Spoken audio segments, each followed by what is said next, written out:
Hey guys, Geek on Coverage here. We're here at Yama-con. We're here with Sonny. Hi. Now, you've done some extensive voice acting. You've done several things. Now, what are some of the things you're most proud about? Well, I've been doing it actually about 14 years now, maybe almost 15 now. Most proud, I think, of Krillin from Dragon Ball Z. Usopp on One Piece is my current favorite, by the way. Maze Hughes on Full Metal Alchemist. I was also the original Toonami Tom for Cartoon Network. Yeah, back when you guys were babies.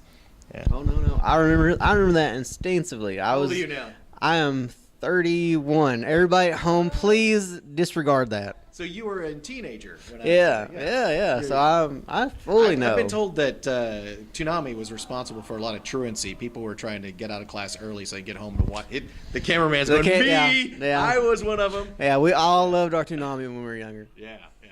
That's fine, because Toonami Tom, at that time, he gave a lot of life lessons, too, about courage and having the courage to skip class and that kind of stuff. So Come home, quick. You've got to watch this. Watch Toonami, the most important part of your day.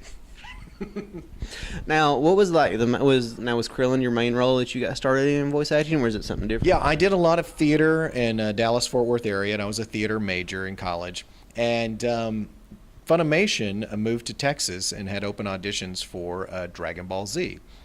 So I just thought it'd be fun to audition. I didn't think I'd get a part, but I ended up getting the part of Krillin. But Krillin dies quite a bit. So it was a part-time job, to say the least. So I was still working as a commercial artist on the side, and I did comic books as well.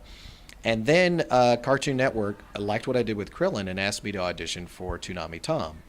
And when I got that role, I realized I kind of stumbled onto a career. And so it's been guiding my life since then. Now, you said you also did comics now. When did you start on your comics? About 25 years ago, I started drawing comics. I drew them in college. I met this guy named Billy Foster. And Billy was writing and drawing his own comics called The Sex Gophers from Hell. And it was a really funny book about a rock band called The Sex Gophers. And I drew a cover for him. And I said, I really like your book, and I drew a cover for you. And he said, dude, you need to draw the book.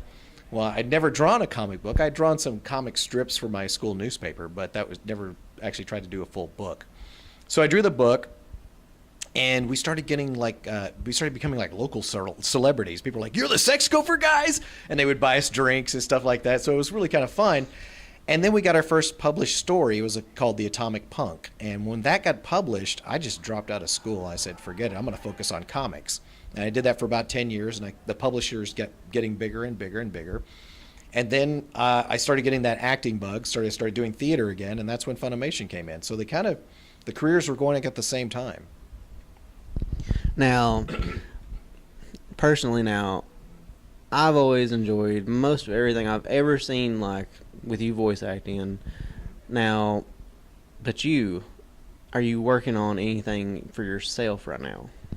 Yeah, currently I do my own webcomic called We Shadows. You go to weshadows.com, W-E Shadows.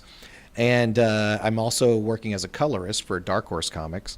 I'm coloring a series called Elf Quest, which I actually drew back in 2001. Really? And yeah, and the creator of the series is now drawing the book again for Dark Horse. And they wanted her to put it out on a bi-monthly basis, but they wanted pencils, inks, and colors. And she said, "There's no way I can do all that." And so she called me and said, "Would you like to do the coloring for the book?" And I was like, "Yeah." So now, is this the same? I think I know which Elf Quest you're talking about. Because I remember it when I was younger. Now, is it the same? Are we still talking about the same? Elf Quest has been around for 35 years more and still going. So, yeah. This current story arc should last about 4 years. So, really? Yeah. That's cool. That's great. Now, are you getting ready? Is there any heads up on any voice acting you might be doing here later? Well, the only things I can talk about is, I don't know if I can talk about. Yeah, I think I can say that we're recording more One Piece right now. And I think that's about all I can announce. That's all you can draw. Right. Okay. All right. Well, I agree. I appreciate all the time you've spent with us and everything that you've had to offer. Now, is there anything like a website anybody wants to check your work out or like follow you or keep track of you? Well, you can follow me on Facebook on Sonny Strait, although my friends are maxed out. But I don't answer my messages, my private messages anyway, because they get buried. So if you just say something on my main page, I will answer you. Also, you can go to sonnystrait.com, SONNYSTRAIT.com, and it has a link to all my other sites. Now, one more question. I know I should I ask you this sooner. Now, anybody at home, any of the kids that actually, they watch Dragon Ball Z, they watch the One Piece. Now, is there anything you can like tell them if they wanted to get into voice acting? What would they want? Where would you send them? If you want to be a voice actor, I recommend that you take acting classes, take some even take voice lessons like singing lessons, even if you can't sing, because singing lessons will teach you to stretch your voice in ways that most people can't do, and that puts you ahead of the curve. Acting experience, you need as much acting. It can be on stage, like community theaters, college, whatever, because your competition has about 10 years of experience. So that's who you're up against. All right. I appreciate it, and I'm sure everybody else did. Thank you very Thanks much. for having me on, man.